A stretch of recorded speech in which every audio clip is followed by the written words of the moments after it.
Ostatnio kurwiona żona rozwaliła PS5, a tutaj mamy konsolę po upadku. Zaczynamy nowy materiał.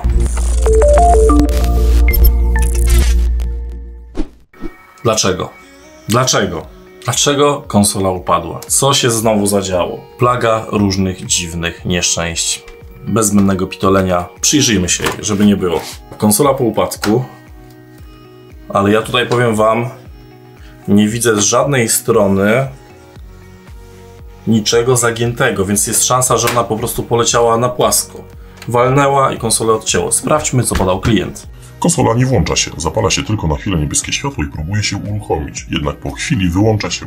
W innym serwisie stwierdzili uszkodzenie połączenia BGA układu graficznego. Okoliczności: upadek na podłogę. Ciekawe z jakiej wysokości. Napiszcie w komentarzu, jak myślicie, z jakiej wysokości konsola walnęła, że ją przede wszystkim odcięło i się sprzęt uszkodził. Także tutaj, no nic złego nie widać. Kurde, wygląda idealnie, pięknie, ładnie.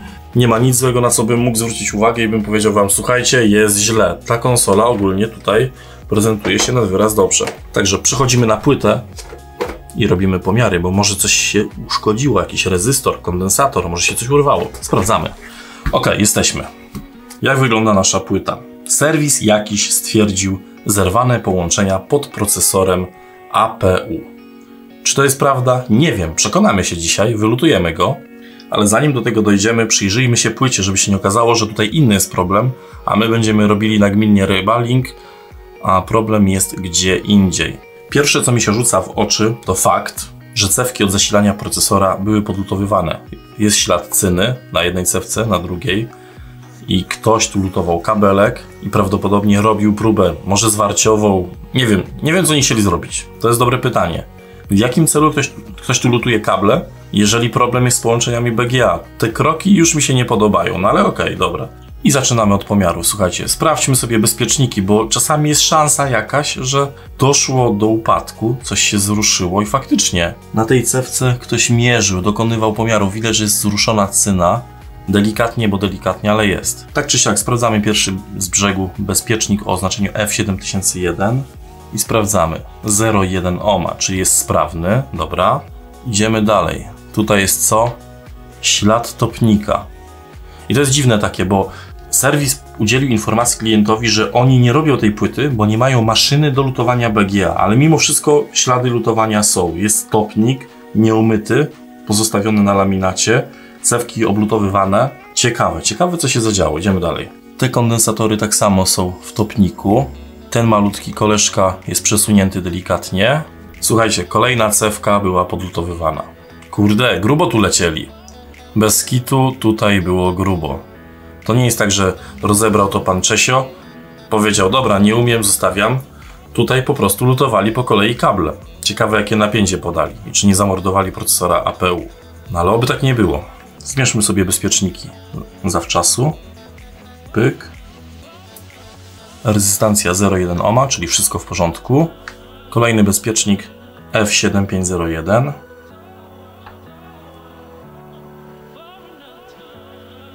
Także 0,1 ohma. No szkoda, wiecie. Czasami mógłby się trafić taki prezent w postaci szybkiej naprawy, ale na to bym nie liczył. Dobra, kolejny bezpiecznik F3502. 0,1 ohma. I ostatnie dwa bezpieczniki z tej strony laminatu. Również 0,1 ohma i kolejny 0,1 ohma. Przeglądam płytę dalej. Zawsze jest jakaś szansa, że właśnie coś się oberwało od upadku. To się nie dzieje zbyt często, ale wiecie, życie pokazało, że wszystko jest możliwe. Także patrzę na podgląd, bo mam duży obraz, także spoko to widać. Ale niestety tutaj nic złego nie widać. Teraz najważniejsze, pomiar rezystancji na cewkach, jak na której z nich będzie 0,2 ohma.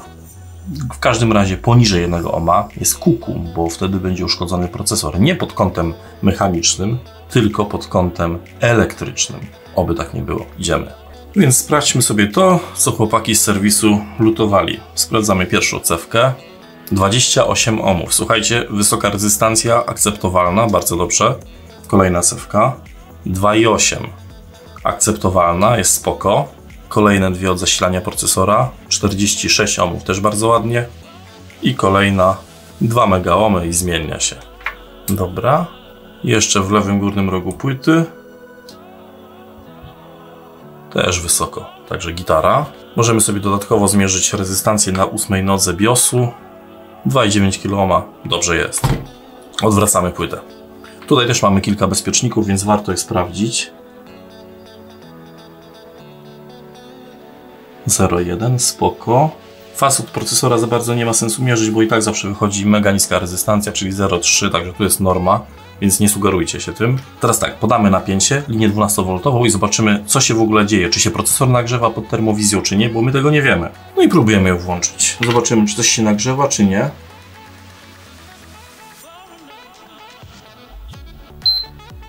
O, procesor się nagrzał. Widzicie to? Przez chwilę procesor APU nagrzewało się. Prąd jaki pobierała nawet nie odnotowałem, ale jeszcze raz sprawdzę. Próbujemy odpalić. Kontroler dysku w tym miejscu nagrzewa się, także poprawnie. Mostek się nagrzewa. I jeszcze raz startujemy i patrzymy na prąd pobierany przez płytę. 5 amperów, no i tyle wszystkiego, ale sam w sobie procesor zaczął się nagrzewać. I w takim wypadku, jeżeli mamy bezpieczniki sprawne, sekcje zasilające startują, to możliwości wielu nie ma. Idziemy na maszynę BGA i zdemontujemy pierwszy raz u nas w serwisie procesor APU z PS5. Wiecie dlaczego teraz będę to robił? Bo mam paczkę od pana Chińczyka, w której było sito. Mam sito do PS5. Czajcie? Słuchajcie, ile tu jest kulek? Jest ktoś mądry? Jest to w stanie policzyć? Dajcie znać w komentarzach. Bo ja nawet nie wiem, ale to jest byczy układ. Także kozacko. Jakby ktoś się zainteresował, ile kosztowało sito, to za to dokładnie sito zapłaciłem 122 zł z wysyłką. Czekałem około 1,5 miesiąca, więc przyszło. Jest. Mam nadzieję, że jest docięte dobrze, ale dopiero się przekonam, jak już właśnie zdemontujemy procesor, bo układanie ręcznie tych kulek, no way. Zanim pójdziemy na maszynę BGA, musimy zabrać folię. Ona jest solidnie przyklejona razem z siateczką, bo to jest punkt wyjścia. Tam jest specjalna dwustronnie klejąca taśma, która jest po to, żeby ten ciekły metal nie wyskoczył za obręb procesora. Także tu wszystko jest ładnie zabezpieczone. Sensownie to zrobili, powiem wam. I teraz jeszcze trzeba ściągnąć kolejną folię, bo mimo wszystko od wysokiej temperatury ona się stopi, odkształci się, więc tutaj próbujemy. Pierwszy raz to robię, więc spróbujmy trochę podgrzać.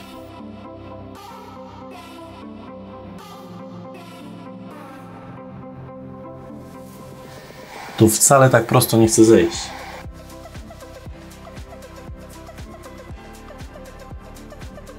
Może jednak jakiś nożyk. No i spróbujmy go złapać. Dobra. Idzie. Wy tego nie widzicie, ale już tak powoli jest ok.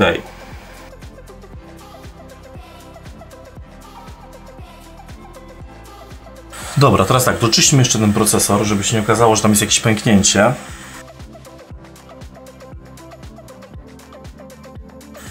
Jakiś tam delikatny wżer od ciekłego metalu jest, ale to jest standard w tych konsolach, więc tutaj nie ma się co doszukiwać. I słuchajcie, chyba zobaczyłem problem. Nie wiem, czy już zauważyliście wy to, ale jeśli tak, to niedobrze. Wiecie co jest? Kurde. Ja widzę pęknięcie na rdzeniu, taką delikatną rysę w prawym górnym rogu. Idziemy. No a jak? Jest pęknięcie. Psia dupa. Chodzi dokładnie o tą linię. To jest pęknięcie na rdzeniu. Mieliśmy w połowie tamtego roku jedną PS5 po upadku, tylko ona tak fest upadła, cała budowa była rozwalona.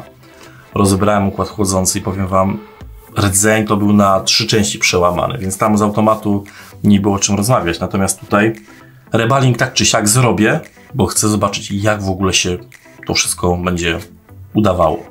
Lecimy na BGA. Zanim uruchomimy maszynę, pamiętajcie, żeby wyciągnąć baterię RTC. Została na laminacie, także idę ją zdemontować. Jeżeli zapomnimy tego, to przy wysokich temperaturach typu 220 stopni ona lubi wystrzelić. Zdemontowana. Słuchajcie, w przypadku konsol PS5 laminat jest bardzo gruby, to raz, a dwa jest duży.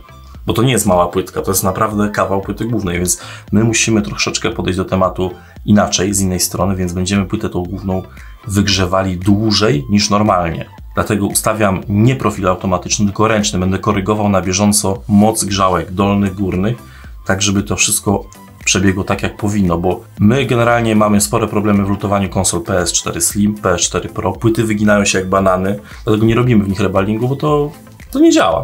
Zobaczymy jak tutaj będzie. Czy będą pola zerwane, bo jeżeli po zdemontowaniu układu okaże się, że wszystkie kulki są na swoim miejscu, no to wiadomo o co chodzi, nie? Ale tak czy siak idziemy na maszynkę, odpalamy profil ręczny.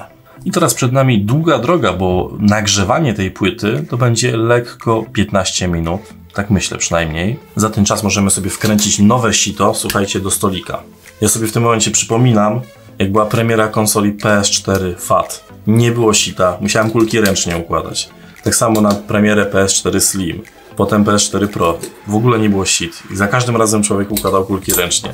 Teraz w końcu, wiadomo, że od premiery minęło 2 lata, no to dostępne są rzeczy, ale przez 2 lata nie robiłem ani jednego rebalingu. Ale czy to źle? W sumie dobrze, to tylko świadczy o jednym. Tych usterek jest względnie mało, więc wy macie sprzęt, który rzadko się psuje. Dobra, zamontowane, czeka na układ. I tak teraz ogólnie przyglądam się na ten układ, to mam wrażenie, że on fabrycznie nie siedzi idealnie równo. Zobaczcie, że na lewym i prawym boku trochę bardziej siadł układ, natomiast sam środek jest uniesiony. Dlatego uważam, że lutowanie tych konsol będzie bardzo, bardzo, bardzo trudne, ultra trudne. Mamy już 100 stopni, to możemy śmiało zapodać topnik na laminat. -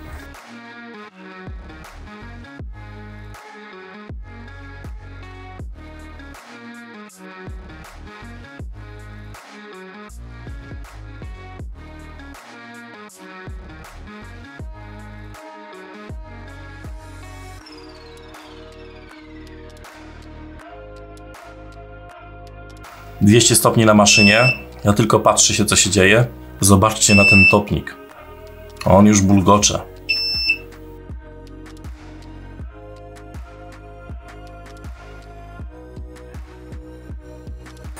Układ pływa. Ściągamy go.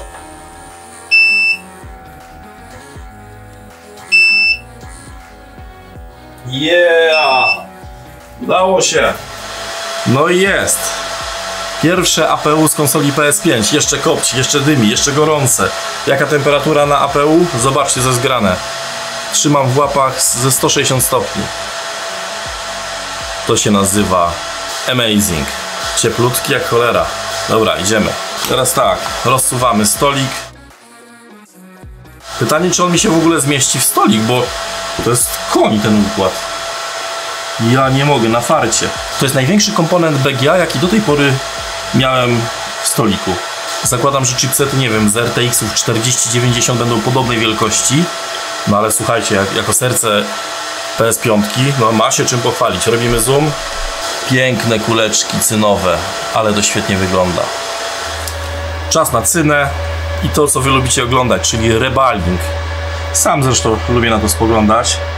To jest mega fajne. Mieszanie cyny. A tutaj tego będzie sporo, bo takiego bydlaka to dawno nie było.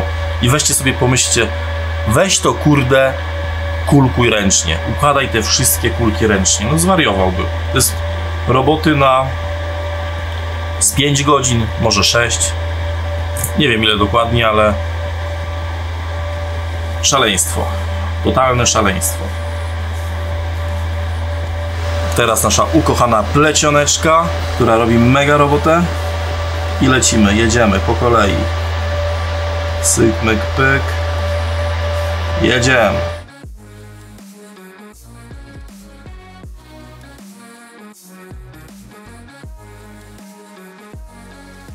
Myślę, że jest git majonez.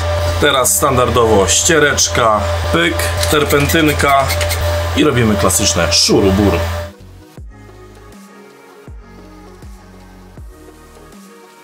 Zabieramy szmatkę i jak on wygląda? No powiem wam, wygląda pięknie. Miodzio, miód malina. No spoko, ale kurde kulek. Ile tu jest kulek? Pytam się, ile? Może jakoś by to rozkminił i policzył sensownie, szybko. Teraz czas na pozycjonowanie sita. To jest w zasadzie najtrudniejsze, najbardziej precyzyjne, co towarzyszy całemu rebalingowi, wiecie? Tutaj nie można tego schrzanić. Zaraz przekonam się, czy to sito jest elegancko docięte i te wszystkie kulki mają pokrycie. Idziemy. Przykładamy stolik. Patrzcie, kurde, jak stąd. Ja nie mogę, aż mi się wierzyć nie chce. Piękne. W Chinach to umią, bez kitu. Ja nie mogę. Skręcamy stolik. Idziemy na minionka, bo tutaj myślę, że będzie ciężko. Jakby nie patrzeć, minionek musi spojrzeć na APU z PS5. No nie? Minionek, chodź.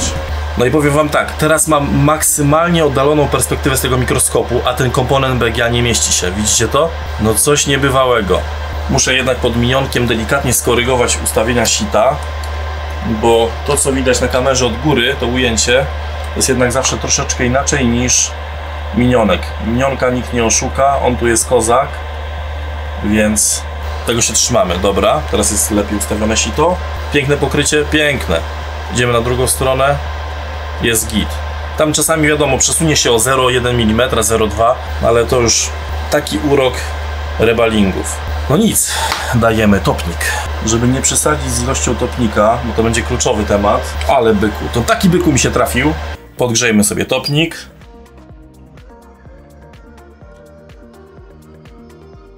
Z topnikiem to jest właśnie tak, że no wszystko jest na wyczucie. Dasz za mało, kulki będą się przesuwały, będą uciekały na boki od nadmuchu powietrza. Dasz go za dużo, kulki się pozlewają. To jest właśnie najgorszy temat w rebalingu. Kulkowanie.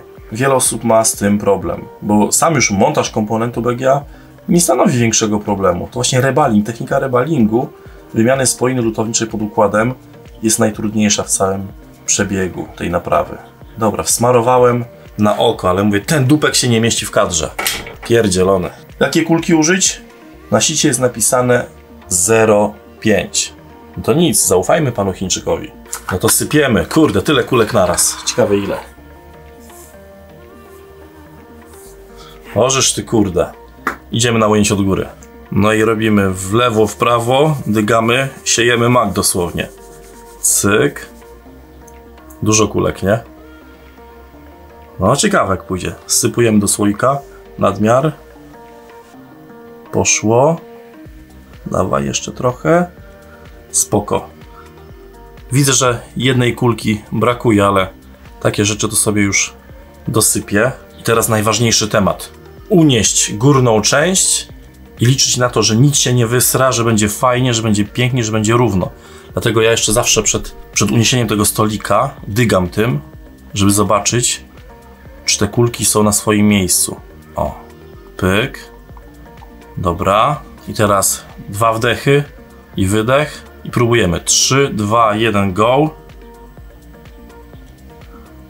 No kurde, panie. Zajebiście. Ale tutaj z lewej zobaczcie, 2, 4, 6 kulek i tam na dole, ale 6 kulek to moment, idziemy na minionka i dokładamy. Poszło mi spoko, tylko wiecie co, teraz widzę, że tego topnika trochę na brzegu jest dużo. Możliwe, że zaraz będę miał problem i kulki się będą zlewały. Zacznie się robić małe drama. Pyk, kuleczka. To poprawiamy. Bach. I dokładamy. A, i widzicie, dlaczego ta kulka nie siadła? Jakiś brud tu wskoczył. Proszę bardzo. I dlatego kulka się nie przykleiła do pola. Ustawiamy ją. Dobra. Farma kulek. Ja pierdzielę, ile tego jest. Powiem wam tak, porąbane. Porąbane, żeby komponent BGA miał aż tyle kulek. Po co oni tyle tego zrobili? Ja wiem, że wysokie taktowania, obliczenia i tak dalej. Grafika. Ale kurde, grubo polecieli z tematem i z wielkością komponentu BGA. Jak jeszcze wyglądają kulki na zoomie? To jest kwintesencja tego kanału. Kuleczki. Spox 2 leci w kulki. Dobra, zaczynamy grzać dziada. I zobaczymy, jak nam to dzisiaj wyjdzie. Temperatura 350, nadmuch 1 i to będzie bardzo, bardzo długie wygrzewanie.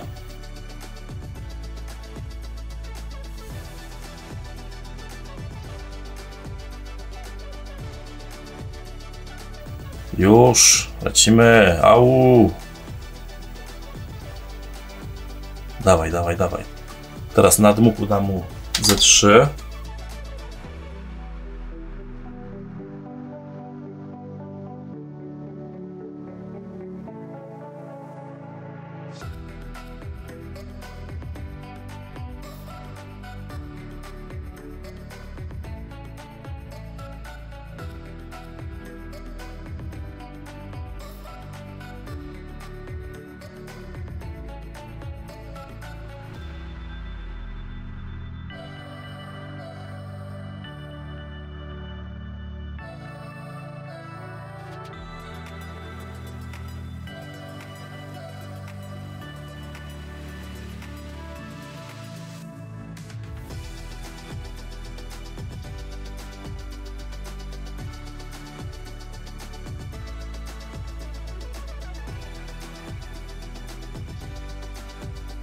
Nie no, w pytę dobrze to wygląda. Jedynie, kurde, jedna kulka. No akurat dzisiaj, w takim momencie, w takim dniu musiało się zlać. Nie mógł mi zrobić prezentu i powiedzieć: Spoks, masz ode mnie gift. Specjalnie dla ciebie. Teraz co robimy? Przykładamy plecionkę, grot i zbieramy dziada. Tutaj, słuchajcie, można zebrać jedną kulkę. Ja czasami zbieram sobie na przykład 3. O, uciekła kulka. Dodałem sobie roboty. Tak bywa. Ale don't worry, bez paniki, to wszystko da się wyprostować, bo mamy do tego narzędzia, mamy do tego wiedzę, mamy do tego doświadczenie i mamy przede wszystkim chęci. To jest najważniejsze. Jak wam się coś nie udaje, pamiętajcie, próbujcie. Plecionkę sobie jeszcze tak dotnę elegancko. Pyk. Przykładamy plecionkę. Trochę topnika, żeby nie było za ciężko. I zobaczymy, jak pójdzie, bo ten układ, mówię, to jest kozak. On nie chce oddawać ciepła, ale tym razem... Dobra. Zebrane elegancko. Co robimy teraz? Przemywamy ten laminat.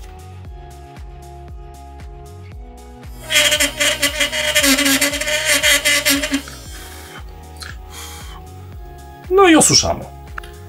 Teraz znowu mikroskopijna ilość topnika. Czyli nie dokładam nowego, tylko samego pędzelka, to co zostało, dorzucam. I zaś 6 kulek. 1, 2, 3, 4,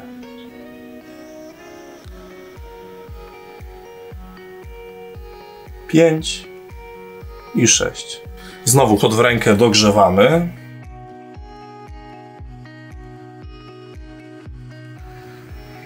O! Cyk. Jeszcze chwila. Świecą się elegancko. Dobra. Teraz kolejny raz szuruburu, czyli nowa ściereczka, terpentyna, myjemy topnik z układu. I naszego pacjenta kładziemy tutaj na środek, zalewamy go terpentyną, PCC, kto co ma. Niech chemia serwisowa weżre się w topnik. Dzięki temu będzie łatwiej nam go usunąć.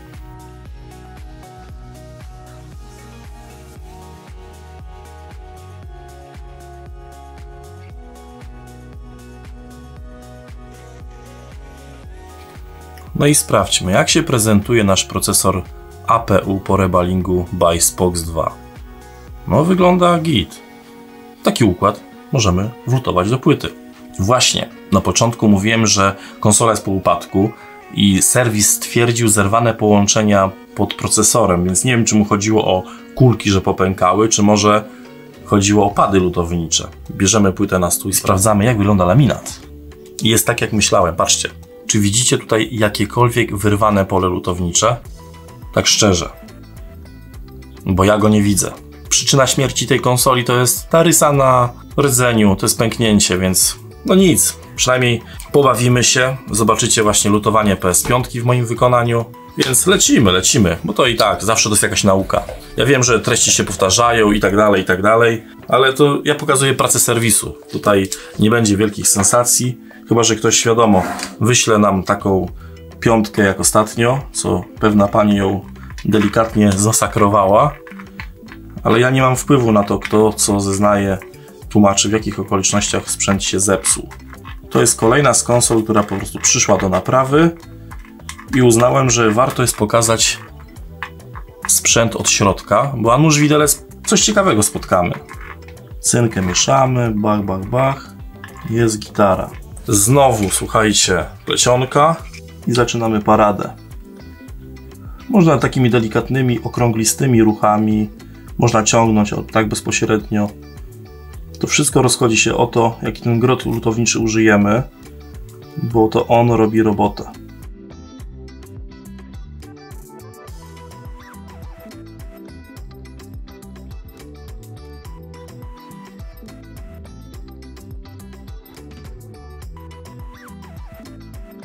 I jak wygląda laminat? No kurde, spoko wygląda, nie ma żadnego zerwanego pada lutowniczego.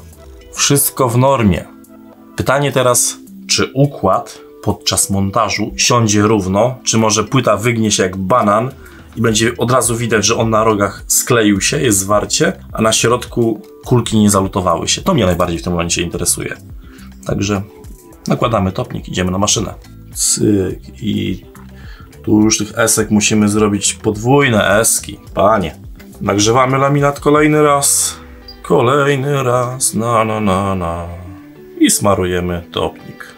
Trzeba go rozprowadzić. Ale wy to oglądacie już pewnie 200 raz. Ja już trochę więcej. Ale mimo wszystko jakoś ku mojemu zdziwieniu te materiały wcale się i tak nie nudzą. To jest jakiś ewenement. Nie wiem, w czym jest siła, ale możecie mi napisać w komentarzu w zasadzie, dlaczego wy lubicie oglądać materiały takie właśnie z lutowania komponentów BGA. Bo to jest zastanawiające.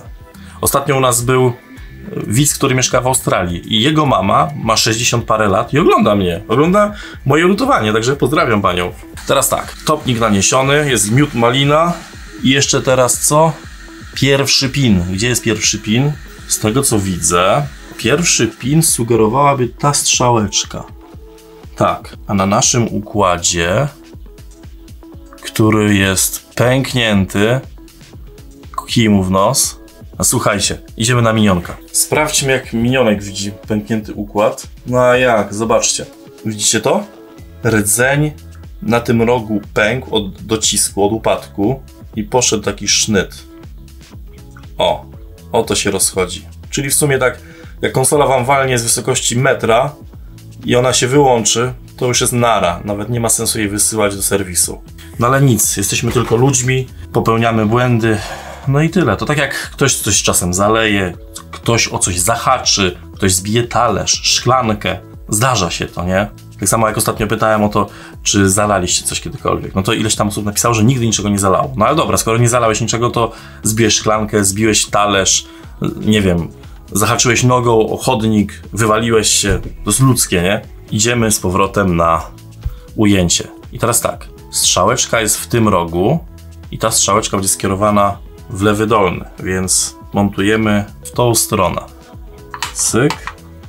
A czy są znaczniki do pozycjonowania na tej płycie? Są, patrzcie. Tu jest jeden znacznik. Tutaj jest drugi. Trzeci. I czwarty. Dobra, idziemy na minionka. No i weź tego dużego dziada, wypozycjonuj. Nie jest taki hop-siup. Jeden róg OK. Drugi nie OK. Dosuniemy go. Pyk. No tutaj na trzecim jest już całkiem znośnie. Na czwartym też.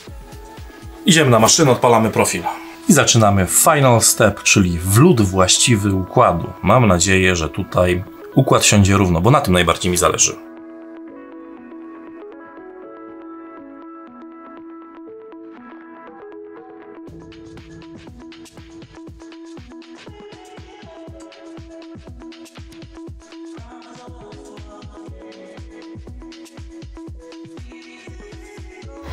I jak nam nasz laminat? Słuchajcie, mamy 174 stopnie, temperatura rośnie. Myślę, że jeszcze nie dalej jak 10 stopni i ten układ się zalutuje. Tylko pytanie, czy on siądzie równo, czy jednak to się powygina, ten laminat i będzie kuku.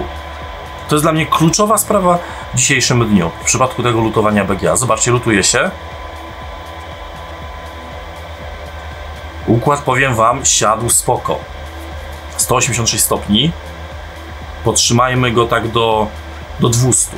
Często jest tak, że układ z jednej strony siada, z drugiej strony później, bo tam jest inaczej skonstruowana płyta, więcej pól masowych, więcej ciepła trzeba przyjąć i tak dalej, więc patrzymy na rozwój wydarzeń. 199. Na tych kulkach 0,5 wyraźnie widać, że układ siedzi niżej. Dobra, przerywamy, odpalamy studzenie. Bach. Ale co by nie mówić, to powiem wam, siedzi całkiem przyzwoicie. To nie jest tak, że zrobił się z niego typowy banan, który miał miejsce przy lutowaniu konsol PS4 Pro. Tam było mega ciężko lutować APU. Mamy płytę. Sprawdźmy, jak wygląda wlutowany układ pod mikroskopem, albo nawet z ujęcia z góry.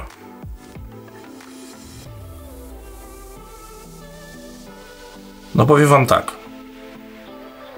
Względnie dobrze to wygląda. Mogłoby być lepiej, ale mimo wszystko rokuje dobrze.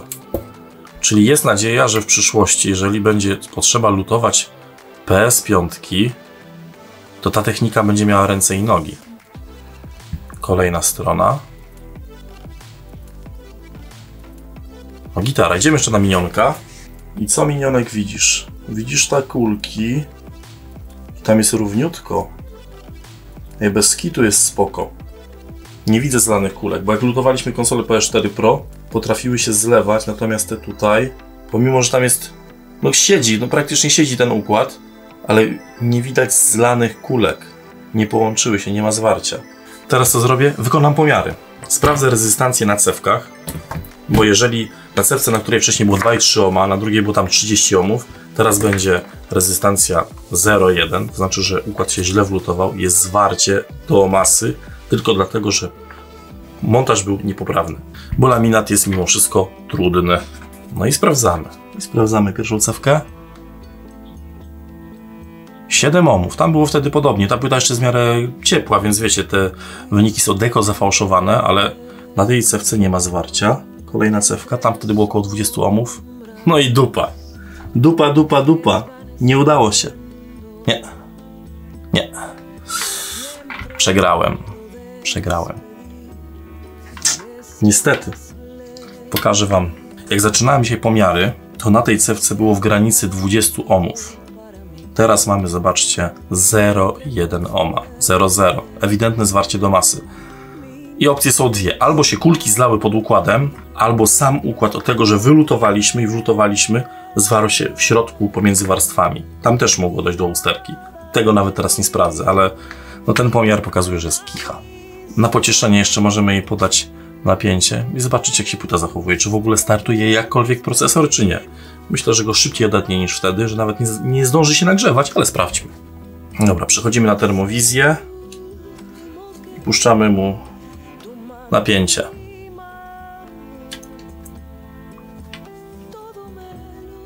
I zobaczcie, kontroler od dysku twardego nagrzewa się. Most delikatnie tam wystartował.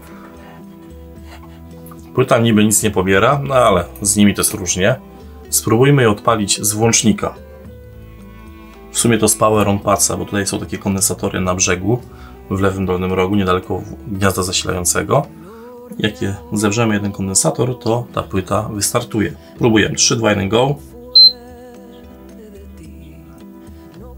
I jest gorzej niż było. Było widać, że na chwilę w miejscu, w którym... Ale jaja.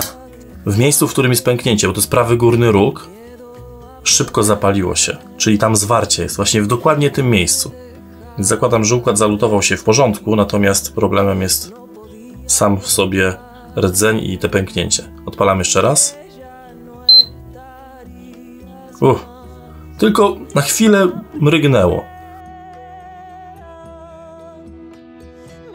Także, panie i panowie, niestety, ale dzisiaj przegrałem. Czasami tak bywa. Platforma PS5 nie jest to łatwy sprzęt do napraw. Jeżeli mówimy o prostej wymianach HDMI, złącz systemowych, radzimy sobie z tym. Natomiast kiedy wchodzimy w trudną naprawę typu wymiana takiego komponentu, przelutowanie, dzieją się rzeczy science fiction. Tutaj ewidentnie problem z rdzeniem. Także szkoda. Bardzo szkoda. No ale będzie to, słuchajcie, jakby nie patrzeć, nauczka i dobra wiedza na przyszłość. Ale ogólnie profil lutowniczy zastosowany, przyrost temperatury w czasie oraz to, w jaki sposób układ siadł, buduje mnie pozytywnie. Na dzisiaj kończę. Jak się materiał podobał, łapa w górę. Jak nie, łapa w dół. Napiszcie komentarz o kulkach, ile kulek. Co myślicie o w ogóle takich rzeźbach typu lutowanie takich trudnych procesorów. Czy to w ogóle ma sens pokazywać, czy nie? Do następnego. Był z wami Spock 2. Cześć, hej!